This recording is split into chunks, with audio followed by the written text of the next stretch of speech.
I just couldn't tell you, how proud I am of our players. One of our keys to victory was to, come out and weather the storm in the first quarter. We knew the noise and the chaos going on in the stadium was going to be something, and we knew we were going to go through adversity in the fourth quarter, and our guys stuck with it. Again, we addressed it, last night, today about the first quarter and just, weathering it. Our guys got it done. I couldn't be proud of the perseverance, the adversity that our kids went through, and that's a good football team in there. And again, that was a good football team at Tennessee. That's a talented, athletic, runs fast. I mean, that D-line, again, they're a very good football team that we beat today. We didn't beat a bad football team. They will win a lot of games this year. Just so proud of our football team, both offense, defense, special teams. And again, we got a lot of things to clean up, but there was a ton of good plays. I think we ended up with 3 turnovers. We cleaned up last week's 2 turnovers, and again, we had 0 on offense, and we're +3. It's hard to lose a game, but like I said, it's a good football team. Questions? Kind of overcoming the noise and just a lot of bad plays in the first quarter. Yeah, I mean, it was the chaos out there, and again, give their fans credit for early.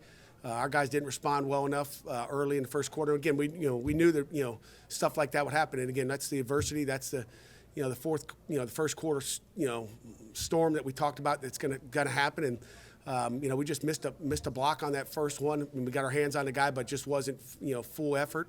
We'll look at the videotape, but hey. That's the game of football, and again, it's all about ups and downs in a football game, and our guys responded. And, we gave up a short TD there and with 2-yard touchdown drive, which was a gimme. You guys ended having 5 red zone touchdowns. 4 of them were on 3rd or 4th down. That aspect of your team in the past has been so hit or miss. I mean, how important was that to be able to finish off match today? I don't know what we were on 4th down, but our offense did a heck of a job. I mean, we had the ball for 36 minutes, and those I don't have it on here, but the 3rd and 4th down conversions. Our guys, we've worked a lot in the offseason. We talked about just having an opportunity, and taking 4 downs when we cross that 50, and we're going to take advantage of it. I trust the ball when it's in Kenny's hands, whether it's a run, a pass, him scrambling for a first down. But our guys made plays, and it wasn't always pretty, but our guys made plays. I guess EJ's telling me 2 for 2 on 4th down. So, again, a heck of a job, and that keeps drives alive and won the football game for us.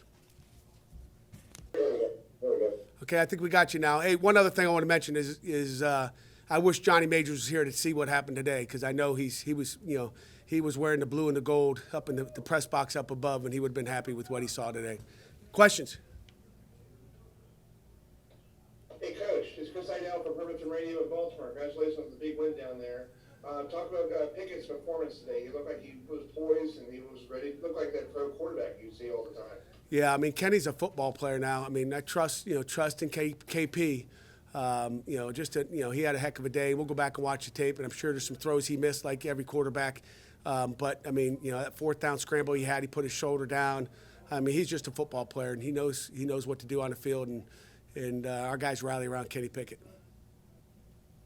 Ed, you seem to be used to Kenny, coming up big and being a consistent guy. But what was consistent with him today is your receivers and tight ends were catching the ball even in really tough situations. Can you talk about their performance?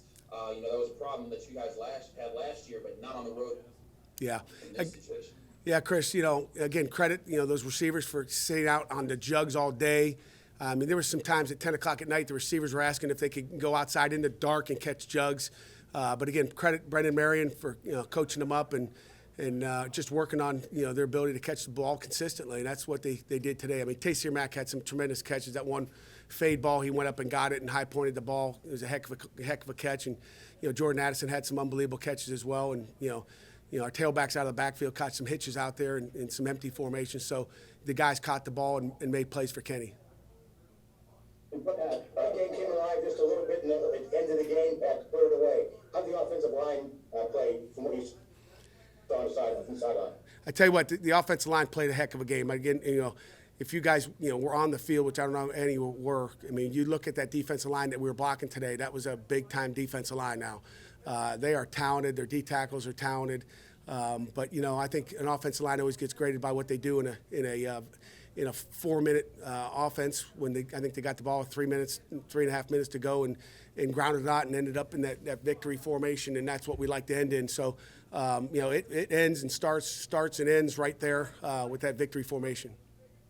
Pat, how long have you had that trick play in the back pocket, and how did you guys decide to come to use that today? Coach Whip's had that one in his back pocket for a while. That was the Panther special, wasn't the Pitt special. It was the Panther special.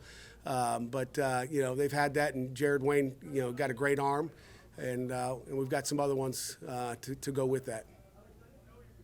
You get 34 points, but you got 2 big stops at the end of the game, the 4th down stop and the turnover. Talk about your defense overall and how you felt like they played.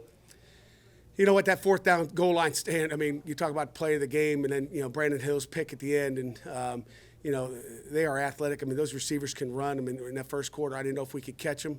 But they couldn't connect on some deep balls. And, again, a ton of talent out there. But, I thought the defense played solid, not what we want to.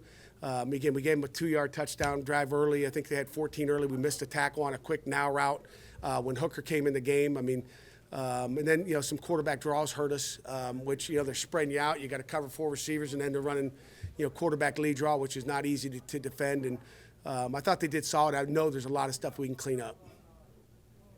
Hey, Coach, this is Chris Idell again from Herbertson Radio. Talk about Hooker coming in. You saw him last year at Virginia Tech. Is he a lot different than last year? Yeah, he is. I thought he did a nice job. I saw him after the game and said, are you done? I mean, I think him and Kenny have been around longer than anybody.